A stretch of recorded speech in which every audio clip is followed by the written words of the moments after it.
Hey humans, how's it going? Susan Ruth here. Thanks for listening to another episode of Hey Human Podcast.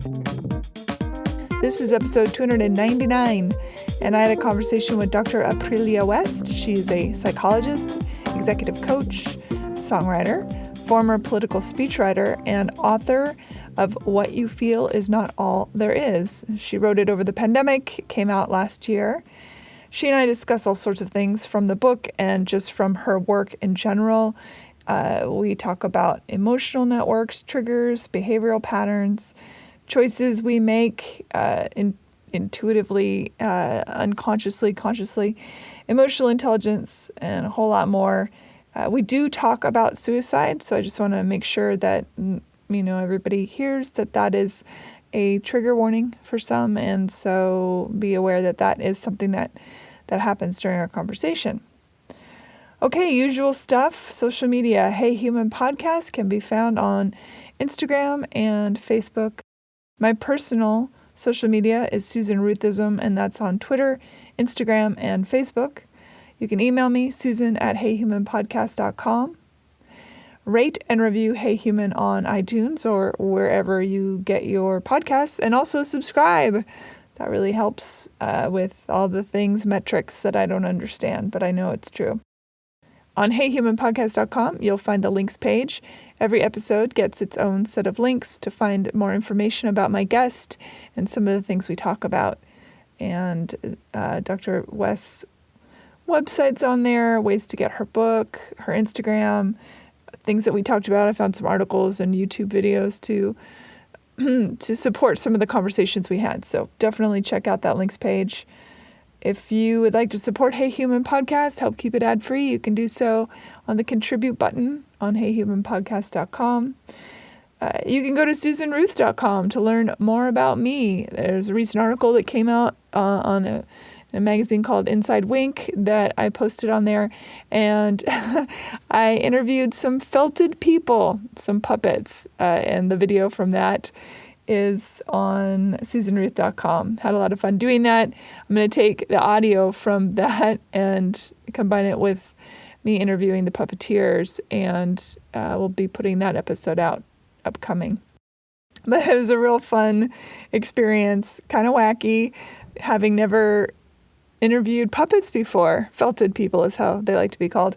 And I think I went in thinking I was going to be talking to puppeteers and puppets. And so it was really something. Anyway, you can watch the video there on susanruth.com, and you can probably get a kick out of that. Okay, I think that's about it. Also on susanruth.com, besides being able to see those things, you'll learn more about me in general with my art and my music. And if you're into music, check out my All I Ever Wanted Was Everything album, which is on all the places you can get music. So definitely check that out. You can also sign up on the mailing list at susanruth.com, and I will eventually send out a mailer, probably. At least that's the rumor. Okay, that's about it. Thank you for listening. Thank you for sharing this with your friends and family and such. And take care of each other. Be well. Stay safe. And here we go. Dr. Aprilia West, welcome to Hey Human. Thank you. I get to call you April because I've known you for a very long That's time. That's right. All my friends do. Yay. Yay. We have a lot to talk about. You've written this book. And I've actually already started telling people about this book. Oh, nice. Which, I don't know if it's more made for other people in the field, for you or for anyone, but it seems like it's digestible, in my opinion. Mm-hmm. Having read gajillion of books, it's very digestible, which is great.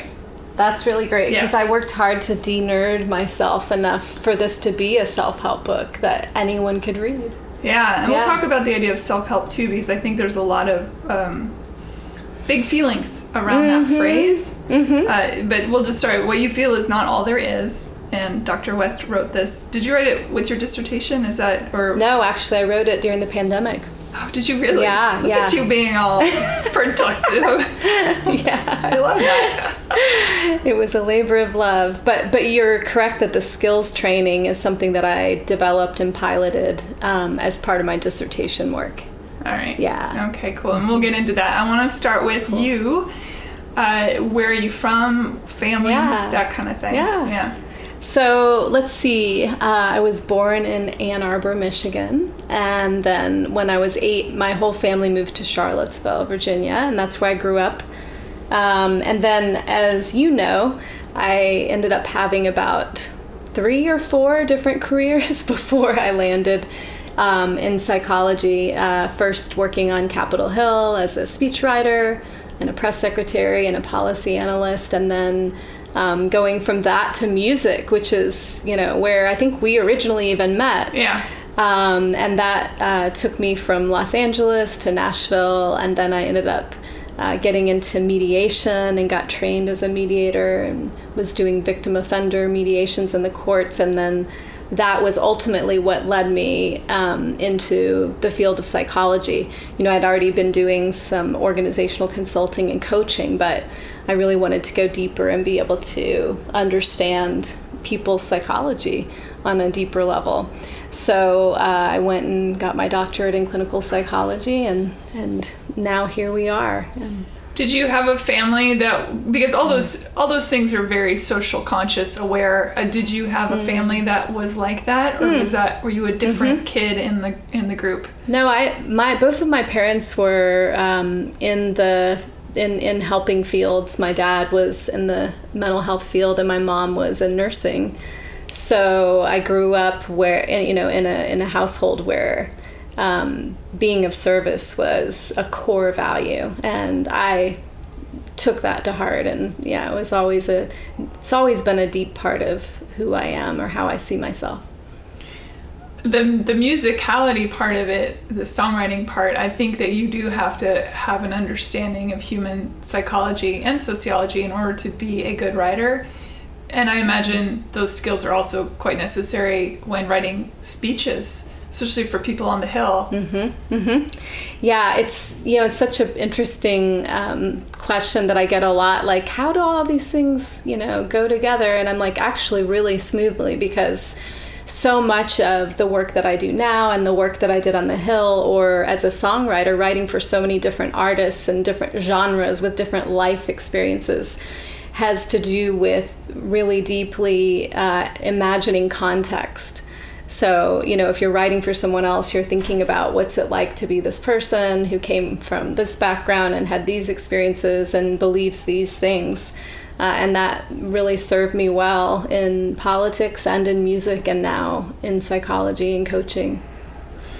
Sometimes I think of speechwriters must have to be a little bit like defense attorneys, because there must be a level of, this is bullshit moments that you have to make flowery or make palatable or reframe and restructure in order to get the masses on board, or the jury or whatever. Is there a parallel to that, you think? Yeah, I think, it's interesting. I didn't myself have any moments where I felt like, oh my gosh, I have to sort of manipulate people. But I definitely, sort of leveraged the art of persuasion as much as possible. Which, is also something you do in songwriting. It's like, how do you evoke a certain emotion? How do you hit those notes to accomplish whatever your mission is? Yeah. It's fascinating, isn't it? All the overlapping fields of study and practice. When you were growing up, were you an emotional kid? Were you more in check? I think I was always very passionate, and I would say that I always have had a streak of, when things don't work out the way I hope or expect, I've always had a hard time with that. I joke that one of the hardest skills for me to learn, it's also in the book, is radical acceptance. And just allowing things to be, the reality of things to be the way they are. And I've gotten much better with practice, but, I would say in that way I've always been very passionate, a little stubborn. And, And I also, and I think I talk about this in the book, I will say that I feel like the volume was turned up for me, which I found, I don't know about your experience, but with a lot of artists or musicians, that we just tend to feel things very deeply. And it's different. It's different than a lot of other people experience themselves in the world. So it's no surprise that the work you do now is completely connected to your big feelings. That's as a right. kid. No, not a surprise to me, or I think anyone who knows me. Yeah. Mm-hmm. Obviously, you love what you do now. Mm-hmm. Yeah. Of your previous incarnations, did you always see the writing on the wall that you were heading toward this? No, actually. In fact, I think because of my parents' involvement in psychology, I grew up around so much of it. And, like, just to paint the picture a little bit, I remember my mom saying things to me like, well, now that you're 16, you need to individuate. So you're going to be wanting to rebel against me, and that's okay. And, so if anything, I think I was sort of like, ugh, psychology, get me out of here. So I definitely didn't see making this turn. And in retrospect, it seems like the most obvious choice that just took time to crystallize. Even when I was doing music, I think that there was a part of me that was approaching, co-writes like therapy sessions. I remember, a couple of artists I work with who were like, oh my God, that was the best therapy session I've ever had. And, now I understand the science and research which would support the things we were doing that would be therapeutic. So yeah, I've heard that same thing in a lot of my co-writes as well. I can imagine. But I mean, you're digging into, we have this human condition, and again, you talk about this in the book, is that this feeling that we are alone in that, but we're not at all. And the person sitting next to you is probably also amped to 12, and everyone's dealing with their personal story. Again, in the book, that your story is leading you instead of you leading the story. Am I paraphrasing that correctly? It's great. And, so just to expand a little bit on that, we're all such a complex confluence of our biology, our learning history, the biases that we all come hardwired with to survive, and then our beliefs about our emotions. And we can look really different depending on what how all of those factors come together. So, but what we do have in common is that everyone has a tendency to believe that whatever they feel is true. Yeah, we see that a lot these days, don't we? Yes, very much so. And I imagine it's always been there, but now the lovely internet is making that so amplified. Yeah, I like to think of, I know a lot of people have big feelings about the internet, but I like to think of it as a mirror.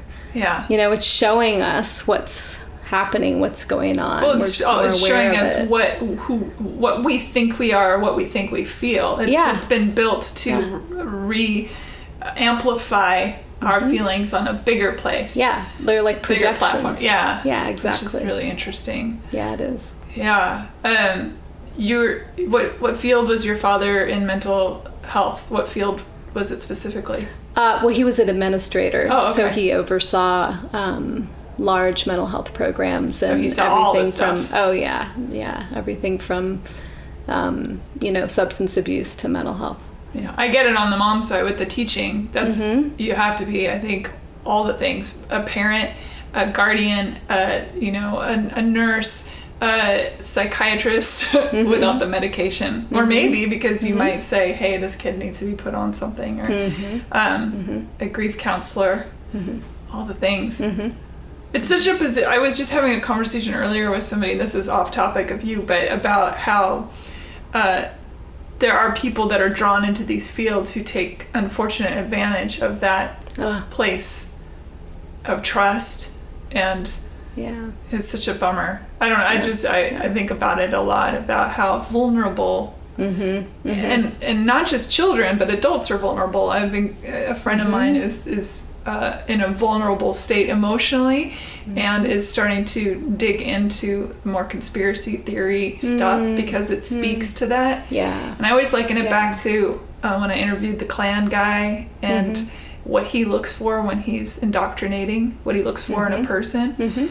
And it's so parallel. Yeah. And it's not that hard to indoctrinate a person in anything. Yeah.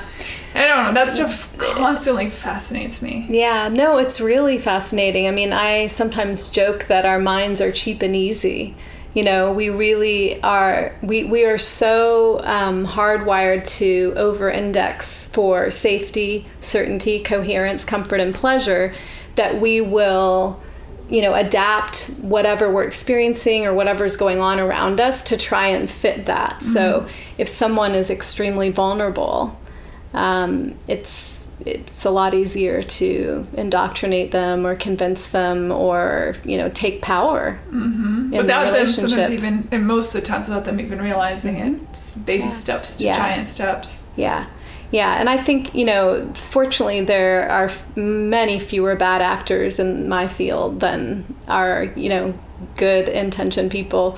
But, you know, I can only speak for myself. I take the position very, very seriously and people's vulnerability and trust in me with, you know, the utmost care and responsibility. I think it's the best thing ever invented. And I had a conversation because I was coming here today. Thank you, by the way, for having me in your home. I was talking to my father about therapy and therapists and your book, and he said, "Oh, I went to therapy once. I hated it. It was terrible. It was very Freudian." And I laughed. I said, "Dad, what decade was that?" I said, "Therapy's come a long, long way." You know, he's much older now. And I said, and therapy's a lot like dating, not in the sexual part, but in that you have to try a few people on for size, and the first couple times may not fit right, and it's okay. People have a lot of, it's like breaking up with your hairdresser. Breaking up with a therapist is probably the same weird feeling of, oh my God, I'm doing something terrible, or I want to speak to that for 1 second. It's nothing to do with your book, except for it also does, because what we believe we become. For people that maybe are in a therapy situation where they're either not feeling heard, not feeling safe, not feeling like they're progressing, all those things, what can you recommend to help them transition out of that into a new situation? Yeah, so, you know, it's pretty much like any relationship. If it's not working for you, then you don't want to stick with it. I'm a big fan of people breaking up with their therapist if it's not helpful. And I say this to my own clients sometimes, you know, if you're not getting value out of this, or let's really watch to be sure that you're getting value out of this, or else, you know, maybe there's someone else that you would have a better fit with, or maybe we've just, you know, done our work and you're ready to move on. So, you know, I always encourage people to break up with me if that's what's right. There's also so many modes. Again, like I explained to my dad today, there's so many modes of therapy. There's so many different kinds. Well, there are. And I was, when your dad said what he said, I was thinking, like, there are some people who still practice, who are psychoanalytic and would probably do a lot of the same things that Freud did even today. But therapy has just progressed so much since then, and there's so many different, you know, versions to choose from, different flavors, different, you know, and depending on what your goals are. Yeah.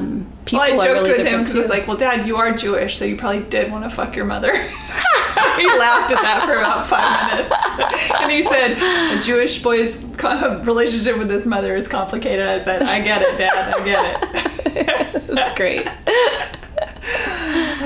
So funny. Okay, so where were you in the pandemic, or you went, you know what? I need to write a book. Yeah.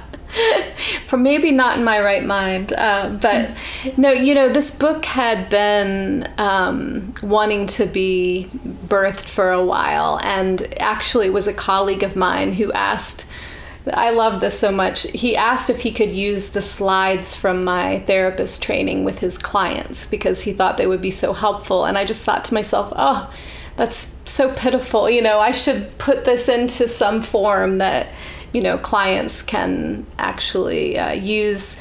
And so I had been intending to do that. And originally the book was just going to be a workbook to accompany the clinician's guide to emotion efficacy therapy. It has a little bit of a workbook vibe. Oh, yeah. As I'm going through it. There's a whole skills training in it. Yeah, which is why I said it. It seems very palatable because it's got a little bit of everything. Like I can feel this, I don't want to say highbrow because I don't want to scare anybody away, but this sort of clear, what's the word I'm looking for? Clinical? Yeah, it's got the science. Yeah, it's got the clinical part, but it's also got this easy, you can do this thing. What did we just talk about? Yes, we talked about this. Think about these thoughts, which feels very familiar and loving. Oh, that's so nice to hear. So I worked really hard to try and make the book feel accessible. I wanted to make sure that people got their science, for the science nerds like me out there, but that also it was accessible. So I used lots of examples of me working with clients, and I used stories about myself to help, further the learning in the book. But then also there is that skills training where, I ask people to reflect on what they've read. I give them some challenges, and also there's experientials if they are interested in going to the next level, available on my website that they can use to practice the skills in an activated state. Yeah, I noticed as well that the way the book is put together, that you are talking to people who are feeling people as well as people who are visual people. Because the charting that you did with the little diamonds and stuff, for me, I feel like people who are more visual with their information, that will resonate really well. And then the other people, there's, the little sections that you sort of set apart where you reframe or just restate what went on in the chapter previous. I don't know if there's a name for that. Yeah, the learnings, that is for a certain kind of person. It's Yeah. interesting to see that kind of combined in one thing, because I think a lot of times these types of books are one or the other. Gosh, Susan, I really appreciate you noticing that. You're seeing so I have a master's in teaching. I don't know if I shared that with you, but, and so I was trying in every possible way to do things that would help people retain what they were reading. And people are such different learners, some are visual learners, some are not. And then at the end, I wanted to make sure I condensed sort of the highlights, the main points of each chapter so that people could review them another time, because the book does build on itself. So if you're not getting what happens in chapters 2 through 4, you're probably not going to be able to do the experiential exercises in chapter 5. So it was really important to me that all along the way I was scaffolding for people to really internalize what they were getting. And I get the deep cut of that. The meta version of that is the fact that that's what we are, just as human beings, right? We are the matrix, the scaffolding of ourselves, the onion, whatever you want to call it. Yeah. So the metaphor, the matrix, is so rich for this book because, essentially, when it comes to our emotions, we don't actually realize that we are wired to make fast, automated choices. And so many of the choices we make, we're not even aware we're making. We actually make around 35,000 choices a day, which is insane when you think about it. Yeah, I love that when you wrote that. I was like, what? Because I know this stuff. I know that our brain has responded long before our unconscious mind has done the thing, long before our conscious mind is even aware. Yeah, we emotions start before we're even aware that they have begun, and the science is the science is starting to show that it usually starts with sensations in our body. But the matrix part of this, which I think is so cool, is that because we're making 35,000 choices a day, and 98% of those are fast automated choices, we're actually not choosing in ways that are authentic, and therefore we're also not creating what's possible for ourselves and our life. And that means that very few of us are operating at the level that we could be. What was your dissertation on? My dissertation was on emotion efficacy. So Explain that a little bit. Yeah, I sure. think that's a fascinating Yeah, emotion sense. efficacy is the ability to stay focused on what matters, even in the face of stress, challenge, or pain. So you could think of it a little bit like if emotional intelligence, psychological flexibility, and resilience had a love child. That's emotional efficacy. Mm-hmm. And I got interested in it because I, watched from my time in politics and then even being in the entertainment industry for a while. And I would see people who seemed to, sort of have higher levels of well-being or even just, success interpersonally. And I was curious about it. I was curious about why is that? And so, as soon as I started my doctoral studies and I was asked, what do you want to focus on? I knew, I want to understand what is this thing? What does it mean for people to thrive, to be well? What is it that we have to develop? What kind of skillfulness must we have in order to, hack our full potential in life? And as I was, studying this very rich research, and by the way, I do want to just do a hat tip to all the behavioral researchers who, did most of the research that led to me developing the protocol and being able to even do research on that. It was clear that there are certain processes that people get really good at, which enables them to make more authentic and creative and intentional choices. And the opposite is true. And the opposite is also true. And to me, that's an even bigger aha that you have functions in place that will allow you to do what is absolutely the worst for you. Oh, yeah. Yeah. And so, and I talk about that actually in chapter 3 as being chronic. Yeah, this is skillful. I almost cussed there. You're allowed to cuss. You would be surprised. That was some skillful shit you laid down just now.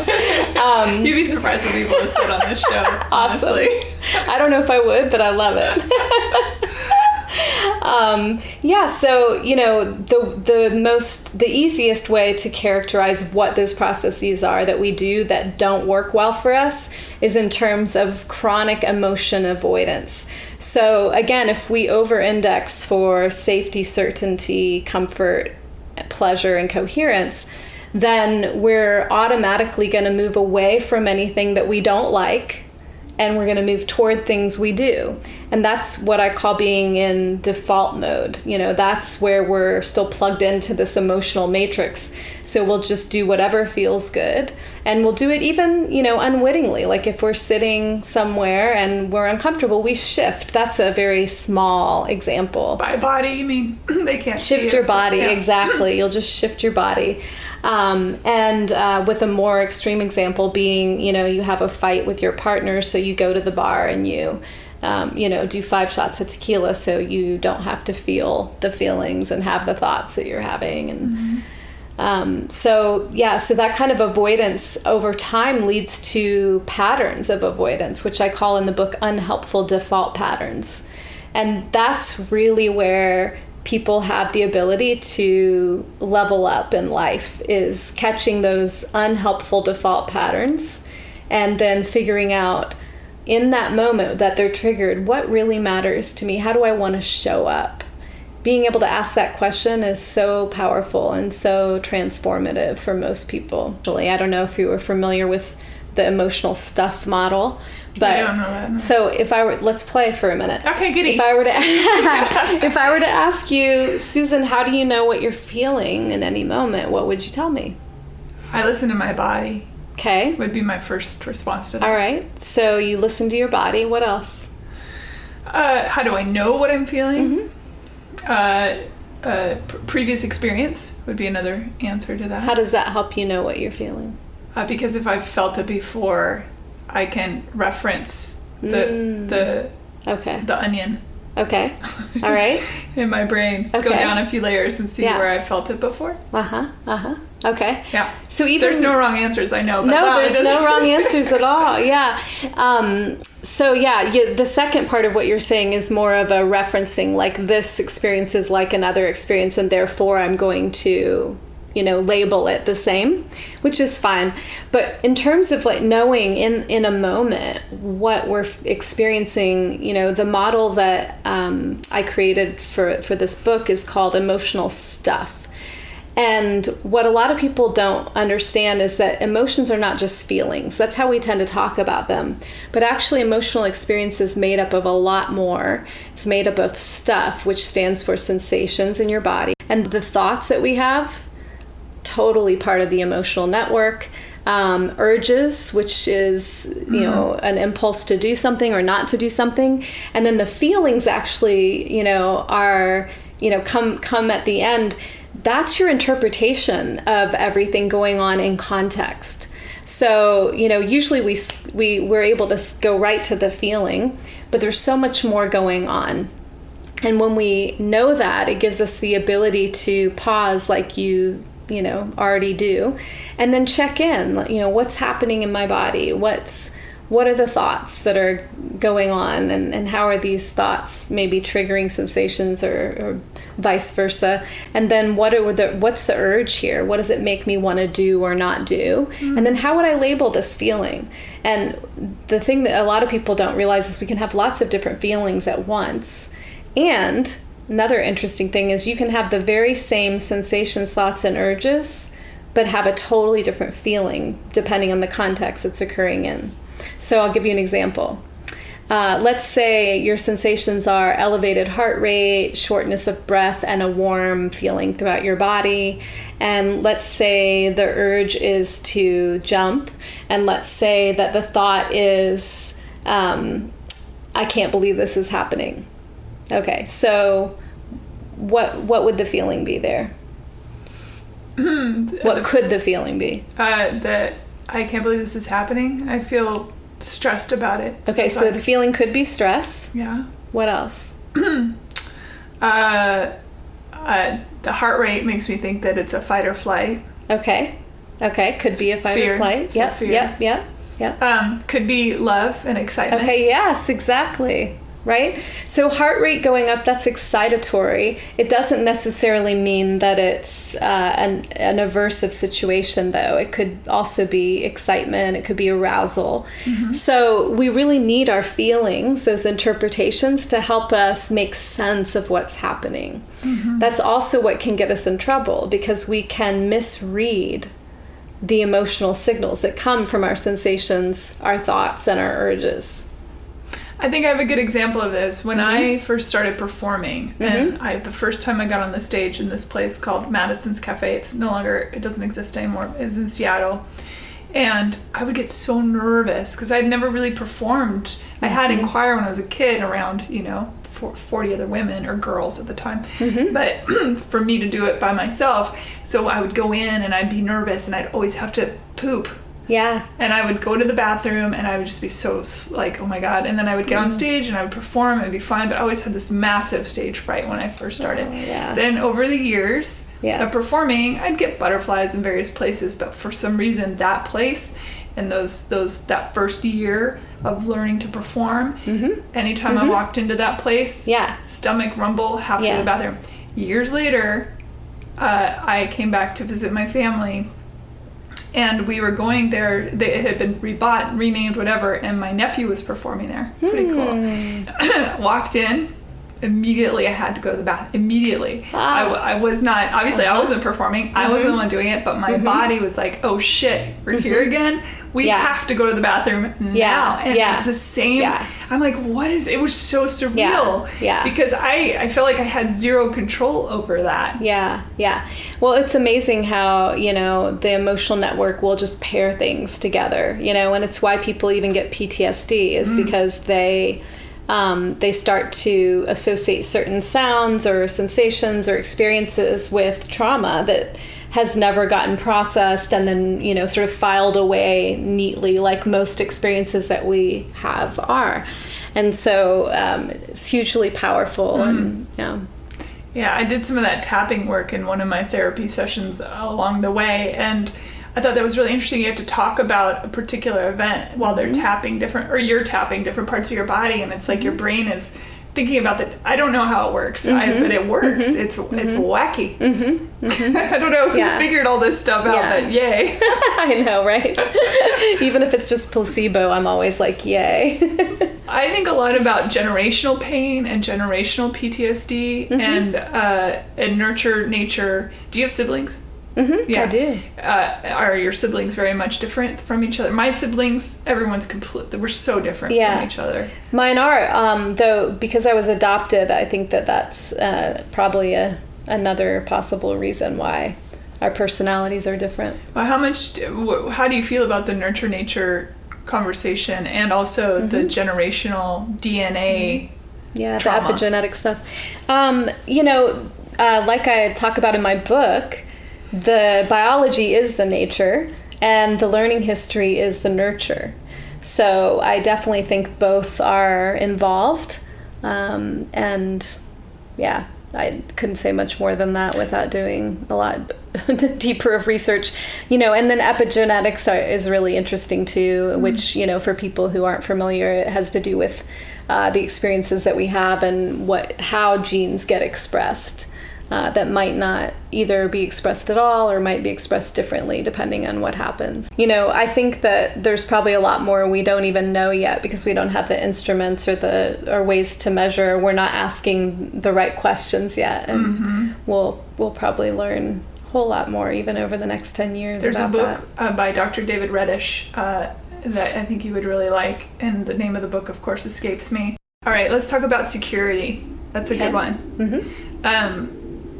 And what you mean by that? You mean emotional security? Emotional security, because I think that's a big part of how we operate. It may be the only way we operate. I don't know. Yeah.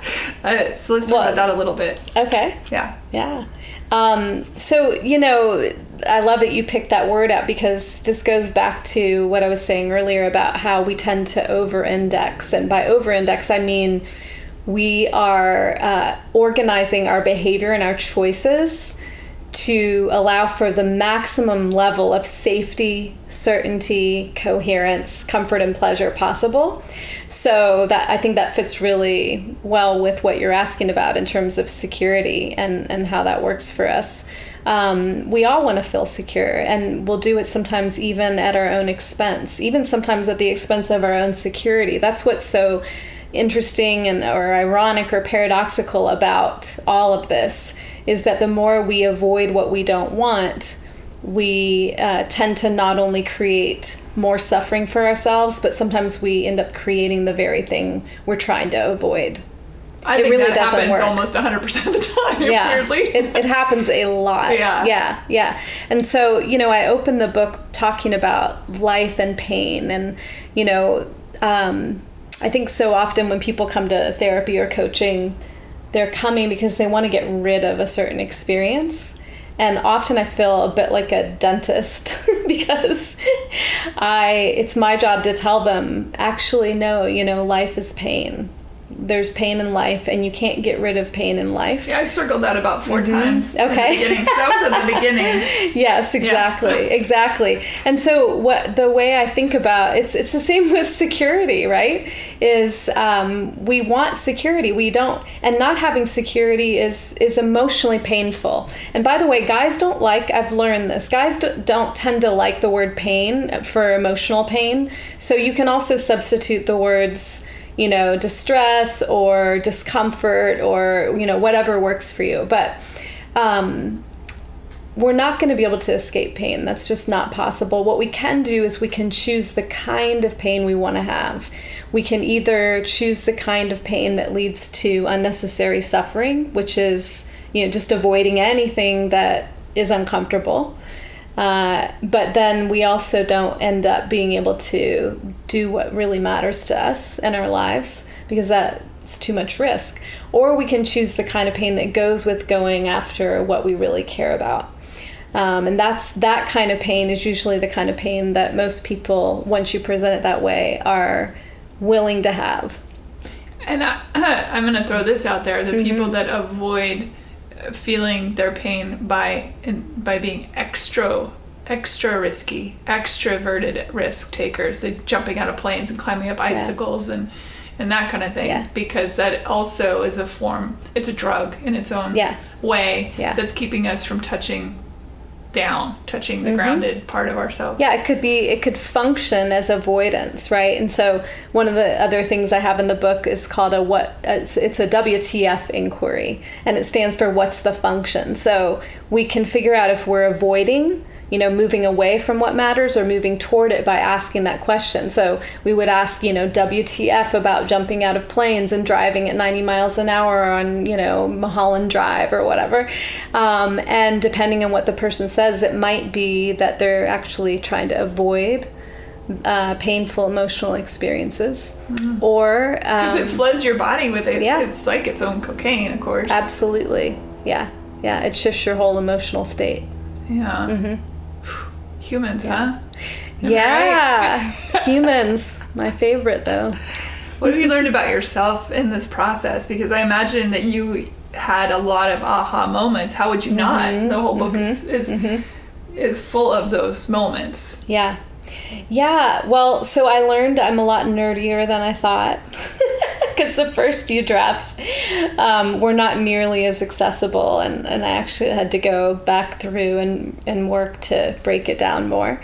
I learned that I have really high distress tolerance, and what I mean by that is, I wrote this book going through the worst of double frozen shoulder. And, I don't know what that is. Yeah, double frozen. So frozen shoulder is a syndrome where your shoulder, it's called adhesive capsulitis, and literally your, the tissue around your shoulder adheses to the shoulder. And so there's lots of phases, but the first phase, which is just awful, is a freezing phase. And somehow I was able, I used the skills in this book. I was able to surf through that discomfort to finish writing this book. So I learned, I have high distress tolerance. Not unlike a Navy SEAL, for example.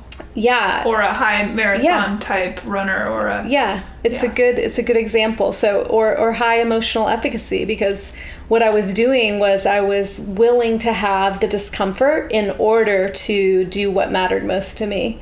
And that was work on this book, finish this book, and get it out. So the body reacts to emotions all the time. We experience those things. Do you think that there was emotion then around getting this information out, and then your body went, try and get through this, lady? I wish I thought that's what it was, because that would mean that it would be gone now. But no, I think that this is something else going on with me. I will, the book emotionally for me was exciting. And I really enjoyed putting it in this format, because before this, there was the skills training, but it was pretty straightforward and didactic. And this allowed me to be more creative and to speak with, my own voice to people in the way that I would speak a lot to a client, who I was working with. And so it was fun to be able to write in a different kind of way. I've been writing in such a scientific format for the last, 12 years. And so it's a nice shift back into a different format. Why do you think the go-to for the brain is to fuck us? Why do you think that's sort of its seemingly its go-to moment? And again, it's that thing of like making choices, or I don't think that the go-to of the brain is to fuck us. And let me explain what I mean. Your brain, and by the way, I don't distinguish like brain and body the way a lot of people do. I think of it in terms of one big holistic emotional network. I think that we are wired to do things that aren't in our best interest, because our brains, if to use your term, haven't evolved in the same way that our world has evolved. So for instance, we're not actually trying to survive physical danger like we were, The lizard brain reaction. But the brain reaction is if I'm at the office and someone gives me side eye, the way that my emotional network responds is if I've spotted a lurking tiger around the perimeter of my village. And so survival now has come to mean anything that threatens the way that we either want to be seen or the way we want to see ourselves. So, there's the moment. Yeah. And so another way of thinking about this is, the way that Buddhism approaches it, which is ego. When we're attached to being seen a certain way or life being a certain way, then that causes suffering. That's suffering. So the threat has completely changed. But to make it even more understandable, emotions send us 3 kinds of signals, and I talk about this in the second chapter. They send us either defaults or values, and helpful defaults are like messages to survive. So if you and I are standing in the corner and a bus starts, like careening toward us, our default emotional urge is going to be to jump out of the way. That's helpful if we want to survive, right? Assuming that we do, and I think we both would.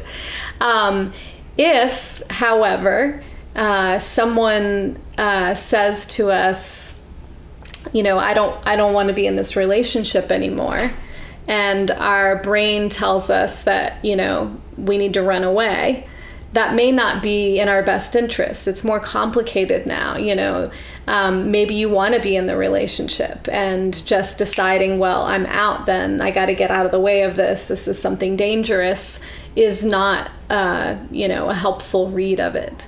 So what we actually have to do is upgrade our choice-making system. It's almost like a new version. We need like emotional choice-making reboot or upgrade, so that we can ask ourselves, whenever we get triggered by an emotional signal, what's happening here? So we can decode, like, is this what really matters most to me? Is that what this signal is telling me about?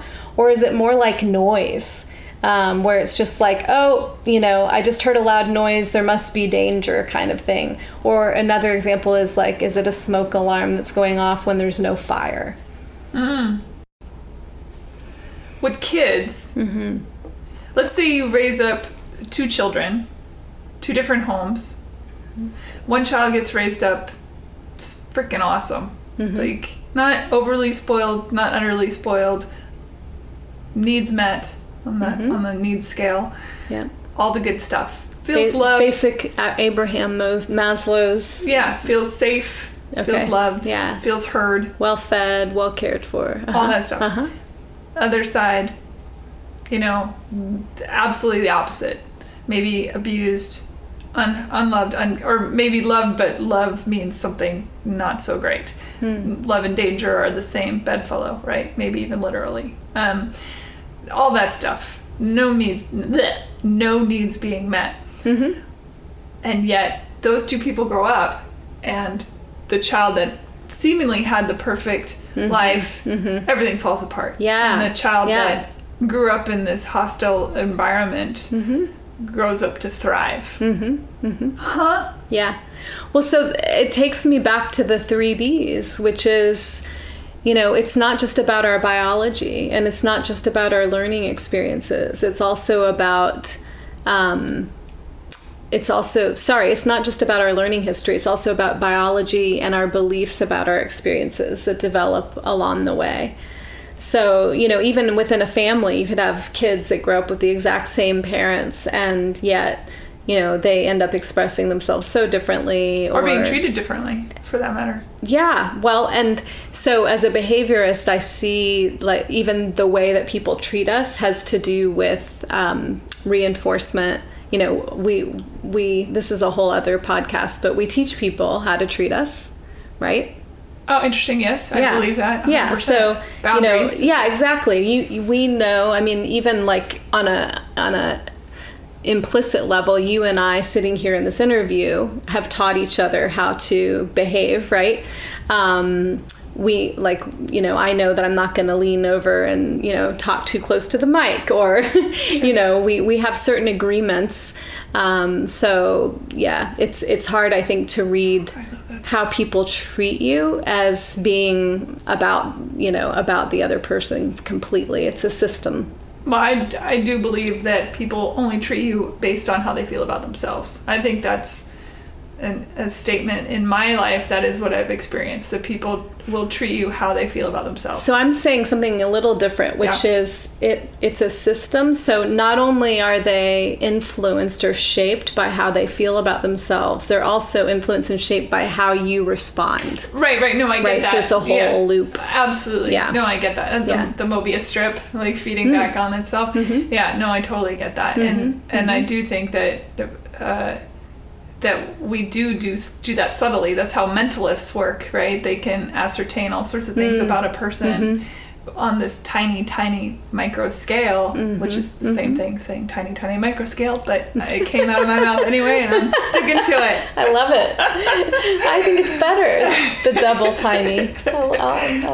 Tiny micro scale. That's right. It feels much smaller now. It's smaller than a venti, in case you're wondering.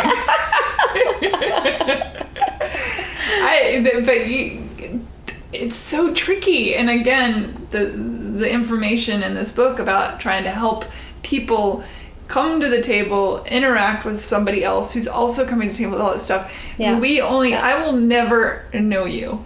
Mm-hmm. And I will never know you. We could be friends for a lifetime. Not the way I know myself. No. Exactly. And so my experience this is how it works in my brain. My experience of April is based on everything Susan has ever learned. Right. But it has nothing really truly to do with you. It does because you behave a certain way. It's filtered, right? Yeah. That's what I mean. It gets filtered through your own learning experiences. And my belief systems. And my biases. Your biases. And even your biology. Because that, determines how sensitive we tend to be to certain things, certain stimuli. So, it's all getting filtered for sure.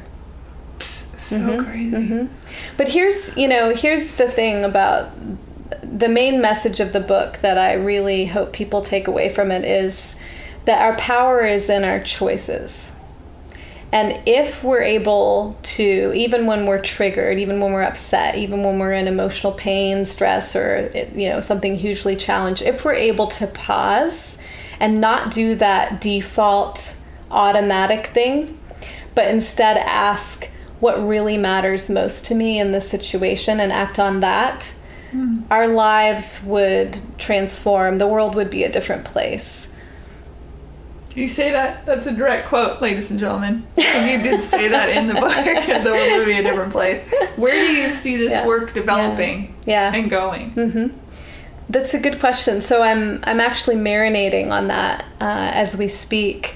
The last chapter of the book was something new. I had never written about this idea of playing infinite games, which has to do with how we can not only act on our values when we're upset or triggered to improve, our quality of life and create more of what matters to us, but that we can proactively practice imagining what matters and how we would move toward that in all the different areas of our lives.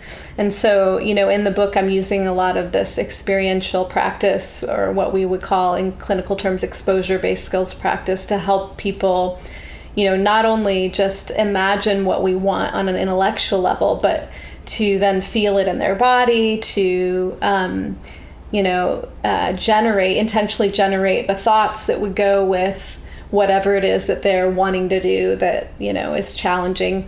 And so what's kind of caught my interest is this idea of leveraging the power of imagination on a deeper level, which would be interesting to expand, because, I think the field of psychology and new age stuff, have not quite merged, but they're starting to get together. So even 10 years ago, the idea of doing visualization probably would have sounded woo-woo, but what we now know from the research on exposure is that if you can put yourself in an activated state that's similar to the state you're going to be in when you do something that you find challenging or aversive, that it actually helps your emotional network build the tolerance that it needs to. Yeah, the brain doesn't know the difference between the reality and the imaginary. I don't know if the brain doesn't know the difference. That might be too black and white, but the brain at least brings online, and again, I'm going to say the emotional network, because it's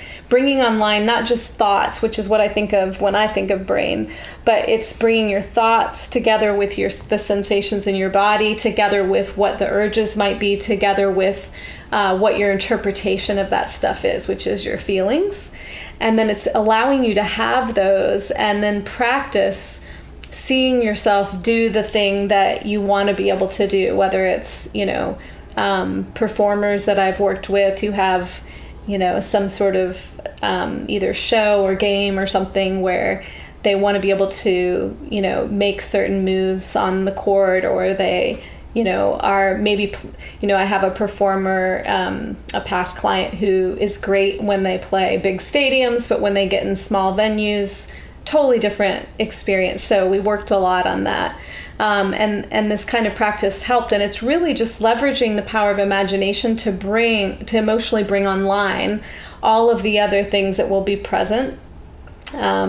So that you get used to it. And what we know now from science is that visualization, if you're going to call it that, works because we have what's called inhibitory learning, where you can intentionally, by practicing, inhibit the response, like you were talking about getting nervous when you go into that one particular bar.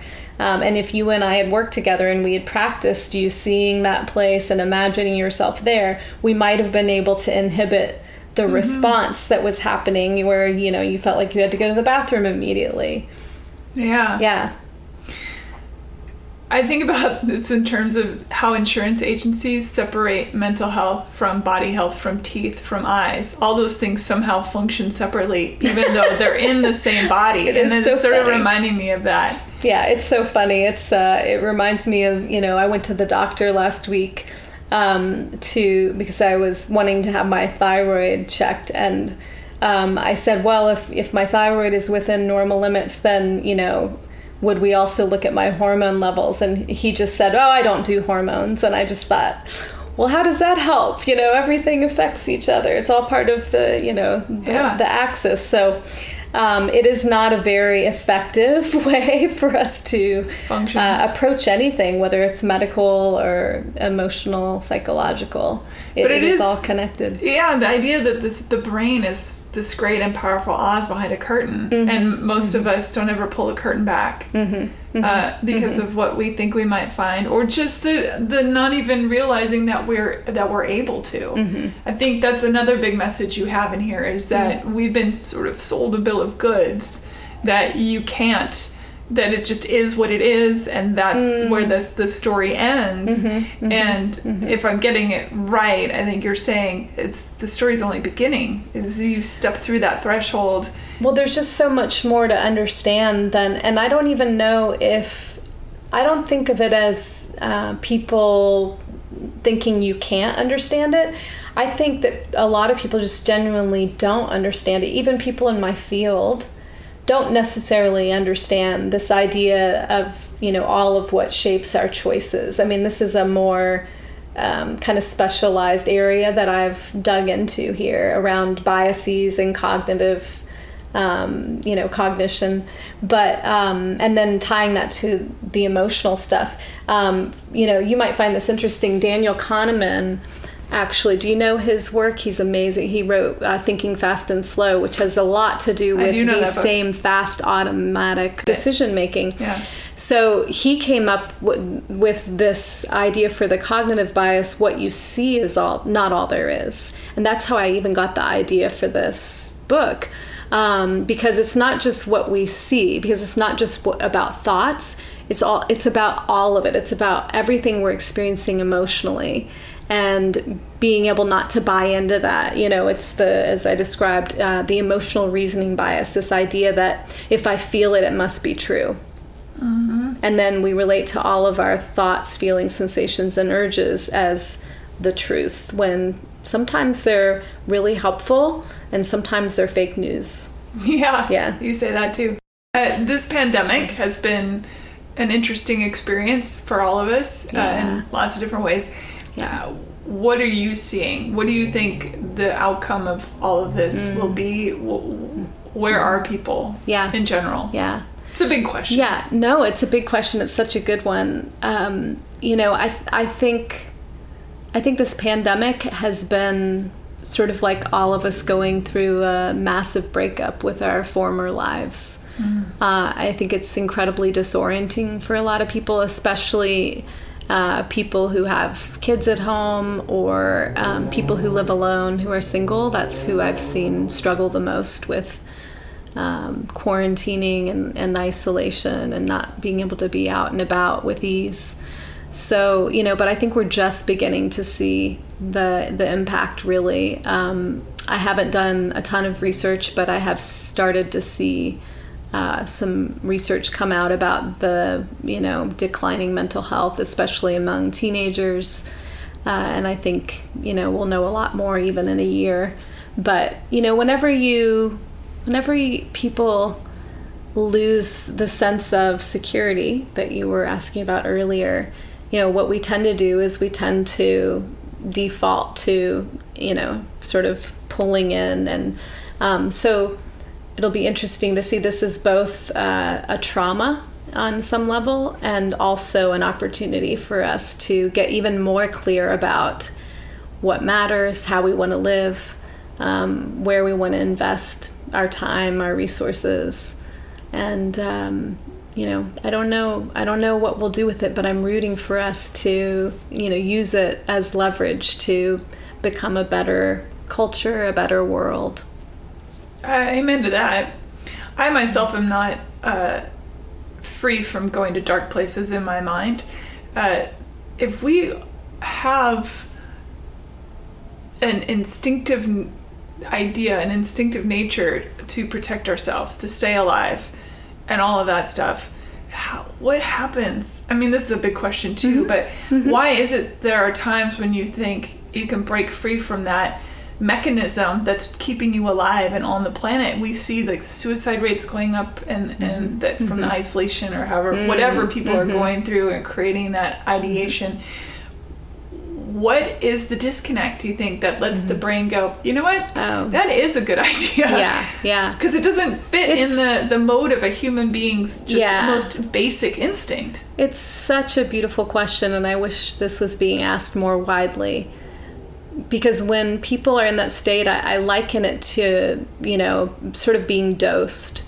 It's a whole different state psychologically, that desperate desire to end pain. And it usually happens because a number of sort of vulnerabilities have all been triggered at the same time. So often when someone's in that place, it's because their sense of pain outweighs any sense of connection or meaning. And that happens easily when we get isolated, unfortunately. So, but it is almost like a programming that kicks in. A lot of people, unfortunately, choose to end their lives when they're in an altered state, rather than it being, a real choice, which, by the way, I support people's right to end their lives whenever they want to. But I prefer, I would like for them to be able to do it, thoughtfully and intentionally. And a lot of people who end their lives, I don't even use the word suicide, by the way, because it has such a moral judgment to it. But a lot of people who choose to end their lives are not doing it from a place of feeling like it's really a choice. It's you might think of it as the ultimate experiential avoidance. Yeah, and I've had conversations about this topic with people who, one of their things like, well, I don't understand, this person had 1 million friends and they're so social. And I often say, you're confusing being around people with the feeling of loneliness. Those are two totally different things. We're a planet, again, I've said this 1 billion times on this show, a planet of 7 billion people who oftentimes feel very alone. Yeah, that's right. Yeah, no, being alone and being lonely are totally different things. And a lot of people I work with actually feel alone a lot, even though they may have big families or lots of friends, or they may work in environments where there's people around. But that sense of feeling connected, and I sometimes think of it as, having at least a few people who are sort of your people, you're from the same planet. Yeah, I get that. And you feel seen and heard by them. Without that, it's easy to feel lonely, even if you have lots of people around. Yeah. Yeah. To your point about not having judgment around folks who decide, I'm with you as that. I think people should have the dominion to do what they want. I do think it causes a lot of pain on the other side for the people that are left behind. Sure. But I also get it Yeah. and respect people's decisions Yeah. to do what they want with themselves. Yeah. And people don't like to hear that. I'm sure you get pushback on that. I've been I haven't been public about it until just now, so we'll see what happens from I support the it. I get why people would think that's a horrifying idea. Totally understand. But I'm with you that I think it's cruel to keep people alive past the point where they can enjoy any quality of life if they don't want to keep living. Right. To me, it seems a real... Yeah. And I understand the argument on the other side, for sure. Sure, but, me too. But again, hearkening back to the beginning of our conversation, you will never know what someone else is going through. It's right. it's an impossibility. And as empathic as you think you are, you will not ever get to that spot. It's so... No, and that is one of the things that I think actually can be a source of suffering for people, is wanting somebody to fully know you, and coming to the place of realizing that, ultimately we hold ourselves better than anyone else ever could, because nobody else ever really knows and sees us the way we do. It can be a real breakthrough for some people. Yeah. Have you had friends commit suicide? Or family? There have been a few people in my life who have ended their lives. Yeah. Sorry. I forget. No, it's fine. I will redirect that language. This is good. All good. Yeah. I as well have had people in my life that have chosen to not keep going. And I have friends who've lost people as well. And you could call certain things also a slow suicide, like addiction and all of that. Yeah. And also people make choices to do what they want to do. I see the gray in it. I don't think it's black and white. I don't think many things are, if anything, to be honest. Which the more I do this human thing, regardless of the show, Hey Human, but the more I do this human thing, the more I realize how gray it all is. It's everything in context. Yeah. And things can look really different from, whatever your side of the mountain is. Mine might have, snow-capped Fraser firs, and yours might have wildflowers and, little bunnies hopping around. Sure.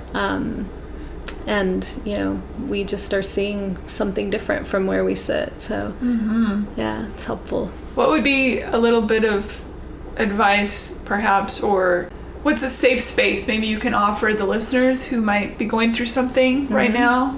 Obviously, you can't give medical advice over the internets this way if it's not your patient, all that stuff. But so I don't mean like that, but you know what I'm saying. Just sort of something to help someone get into maybe a more grounded frame of reference.